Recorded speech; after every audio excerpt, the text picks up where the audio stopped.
Professor Radosław Markowski, thank you very much for joining our interview series. Let me start right away with the first question. In the light of Karol Nawrocki's narrow victory, how do you interpret this outcome within your framework of plurality support for democratic decay? Does this mark a deepening of democratic vulnerability in Poland, despite PIS 2023 parliamentary laws? Well, let's first try to recall the facts. In 2023, PiS won the elections against Platforma Obywatelska by nearly 4 percentage points, an equivalent to several 100,000 votes. But it was unable to govern due to its lack of coalition-building capacity. Today, in 2025, they won by a significantly smaller margin, just of 1.5%. Effectively, it is a sort of a tie with a slight edge towards one of the candidates. However, the narrative remains consistent. Polish society, and this is what I'm working on, I'll soon publish an article, en masse, is a liberal, progressive, and cosmopolitan country and society with, contrary to the desires and interpretations of pundits and public intellectuals who advocate for nationalist, conservative, ultra-religious dominance in Poland. And the proportion of those who are in favor of liberal, progressive, rather than traditional nationalistic is 3-1 and 2-1, sometimes 3-2. But in no dimension out of 20 plus dimensions of this cultural contradiction, I see dominance of liberal, of conservative nationalistic dominance.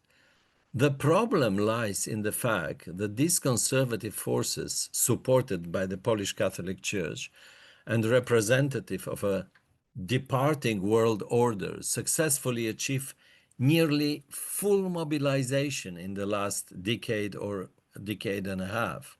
90 to 99% of all available nationalist conservative voters turn out for elections. On the other hand, the liberal progressive side struggles, occasionally succeeding, as in 2023. So compounding this issue is the fact that PiS supporters are notably older, less educated, primarily from rural areas or outside the labor market, on will or as a fate, and are ill-equipped for success in a meritocratic modern world. They are part of the society, of course. This is a description. Their mobilization is straightforward, relying on black and white imaginary simplifications and a narrative of stark Manichaean good versus the evil. So in contrast to this, the liberal progressive side comprises of highly educated voters, I mean, predominantly, with high socioeconomic status, capable individuals who run their own businesses, academics, entrepreneurs, and the middle class. So this is a kind of challenging electorate. They are critical readers who verify information that pops up from politicians and reject simplistic depictions of the world. They ask not only about the goals, but they also ask about means, how to achieve those goals. They question, they ask about side effects, possible side effects. They ask about alternative policies. They are concerned about trade-offs and more. So they are very capricious in a way and dissatisfied with trivial answers to complicated matters. And this is why precisely it is so tough to attract these liberal, cosmopolitan, progressive voters. They simply are knowledgeable people who do not buy simplistic propaganda or demagoguery on the side of politicians. Right. You have previously described Polish elections as free but unfair.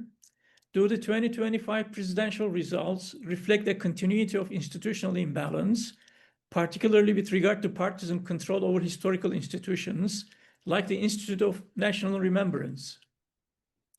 Well, again, let me say when this is a subtitle of one of my articles in West European Politics, that the elections were free but unfair, with unfair results. What I meant then is that in 2015 elections, in which PiS won the election in a free and fair contest, they received 5.7 million votes out of nearly 31 million eligible voters, meaning that only 18.8% of eligible voters supported PiS and gave them a 51% parliamentary majority.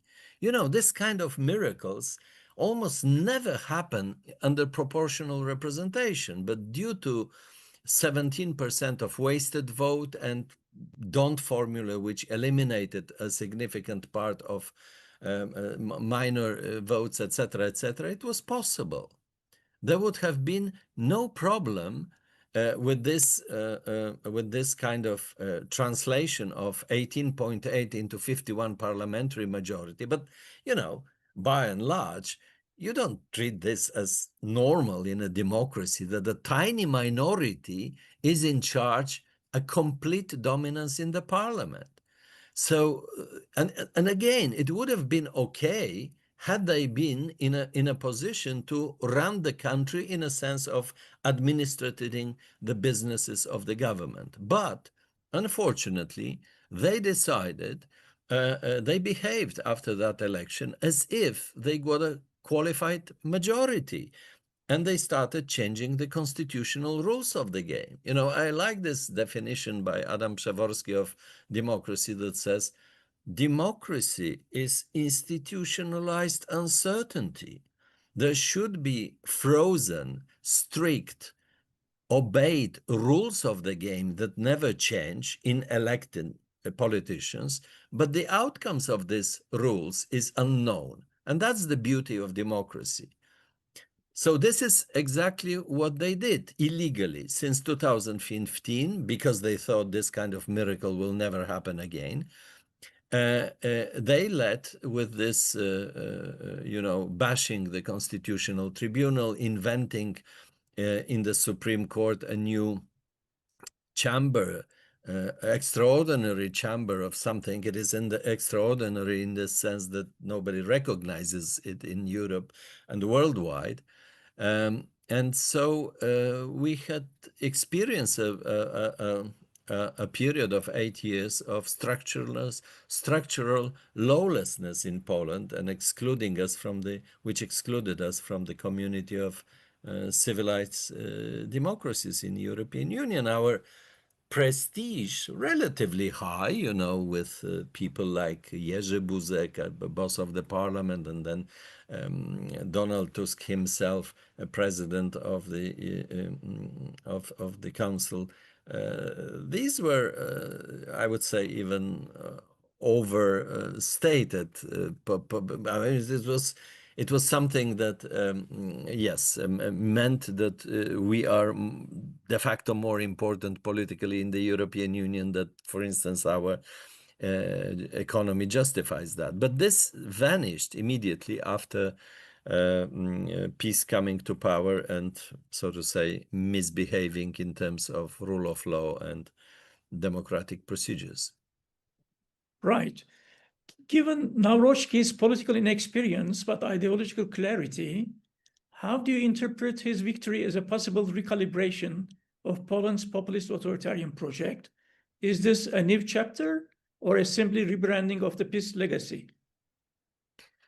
Well, you know, it's very hard to say. It's hard to say who he is. He's definitely unexperienced. He lacks basic knowledge about international relations, about economic issues, and so forth.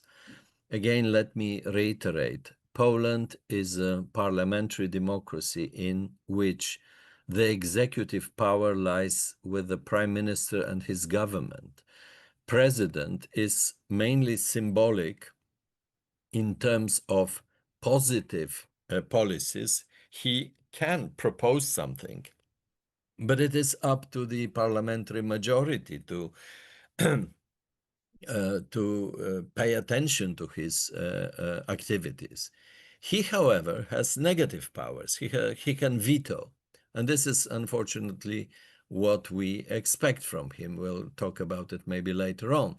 But back to the campaign, I would say, well, in a way, it is interesting and probably will be teaching students based on this campaign. It was a campaign masterpiece by his electoral staff, by the people who managed to create an important presidential candidate from almost nothing, especially their efforts to discourage voting for Trzaskowski in the second round. Typically, the second rounds in such contests for presidents relies mainly on demobilizing the opponent's electorate rather than attracting new voters for a candidate. In short, there is no substantial victory here. Rather, there is a clear indication of how easily a poorly informed portion of the electorate can be, well, if you want to say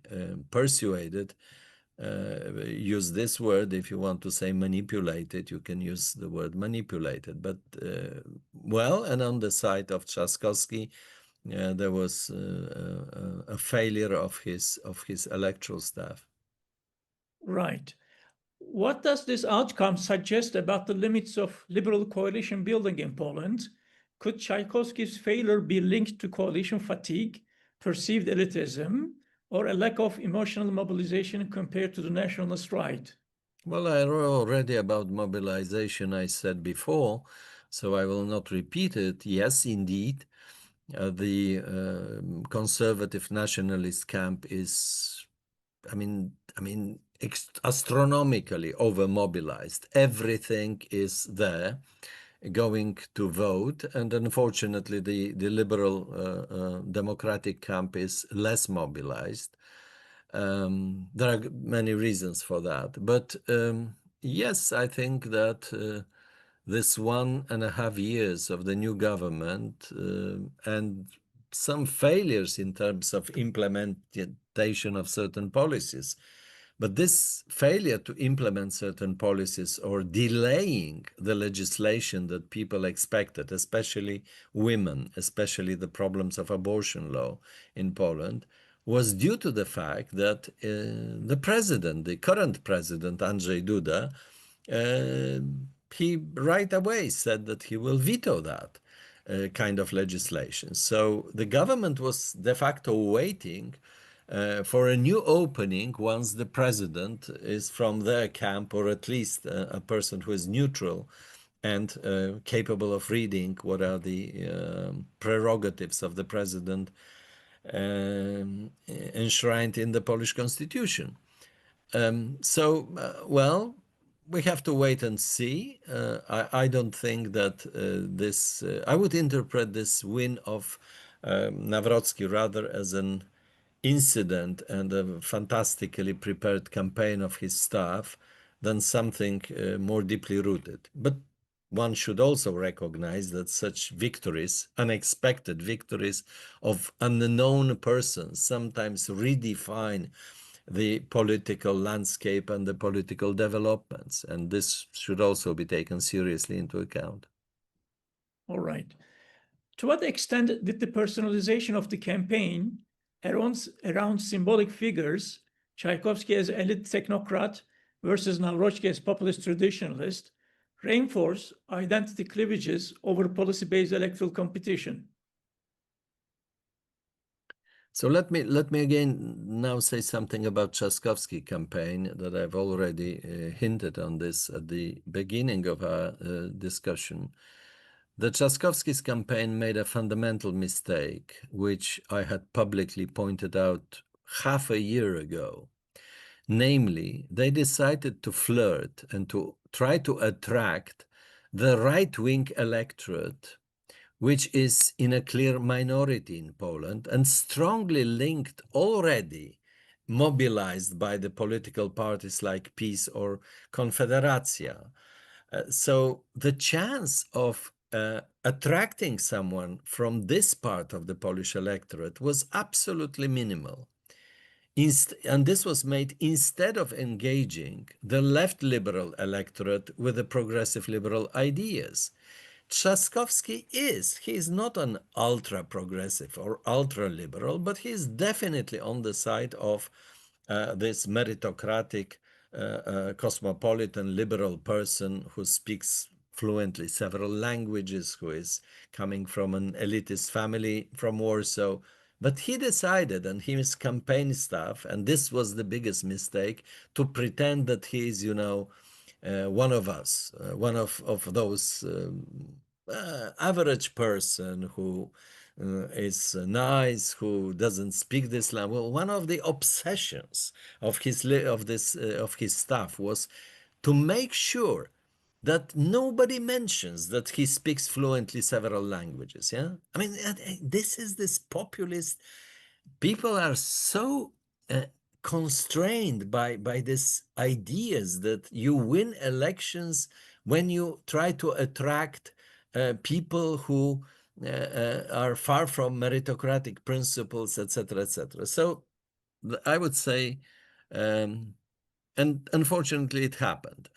We estimate 1.5 million people who voted for the current ruling coalition in 2023 became discouraged with this candidate because of the signals because of the appeals to the right wing electorate during the campaign. This was a real disappointment for them.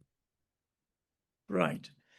In the light of your concept of Eurodisappointment, to what extent does Tchaikovsky's loss suggest growing frustration even among pro-European voters with the European Union's perceived ineffectiveness in addressing democratic backsliding? Well, yeah, yes. I mean, yes, we were pointing with my co-author in an article in European Union Politics that we see, as of 2021-22, a new phenomenon that we called new Euroscepticism, new Euro disappointment among Poles who were becoming skeptical vis-a-vis European project, not on the basis of xenophobic, nationalistic, and you name it, xenophobic attitudes, but because they were disappointed with the European Union's inability to fight back against Orbán's and Kaczynski's of this world. And that the famous proverbial saying that Brussels barks but does not bite, for a minor but still part of the Polish population, those who were very enthusiastic about the European Union, this became a kind of suspicion that maybe European Union is not really serious about its basic axiological pillars and basic values of democracy, rule of law, etc., etc. Right. Has the European Union's cautious and often delayed response to autocratizing member states like Hungary and Poland amplified the populist portrayal of Brussels as politically impotent? Could Nawrocki's presidency signal a shift toward a more defiant nationalist approach to EU engagement, echoing Orbán's model of selective integration without formal rupture?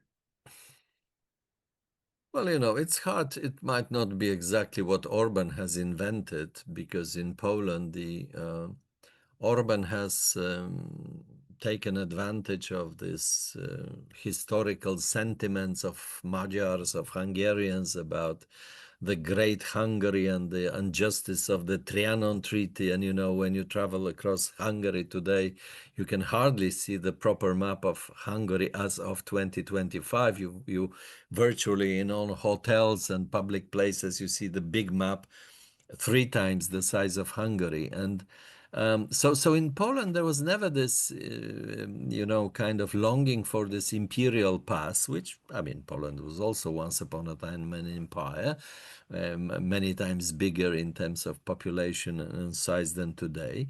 But in Polish politics, it does not create something as an important reference point, even among those who are considered nationalists. So Orban is, in a way, you cannot emulate Orban's policies, also because unlike PiS, Orban, indeed, in the first free and fair election in 2010, he got a constitutional majority, and his attitude and his exchange with the European Union politicians, I'm talking about the first election, was, well, I have legitimacy to change which he did, right? It's another matter how then he was amending this constitution and what he did next. But back to Polish affairs, definitely Nawrocki's attitude towards EU is critical, but unfortunately it's also coupled with this Polish infantile pro-Americanism and pro-Trumpism in particular. Ideas such as this idea that we should be heading the Trimare Pact, Poland, Estonia, Latvia, Lithuania, Moldova, Georgia, Macedonia, who not? And I mean, well, we have good diplomatic and foreign relations with these countries. We keep fingers crossed for them, also those who are applying to the European Union, but it cannot be a policy that is instead of having our place at the center of EU policies, like Weimar Triangle, for instance. Yes, we were recently invited by Merz and Macron to play an important role in the center of Europe.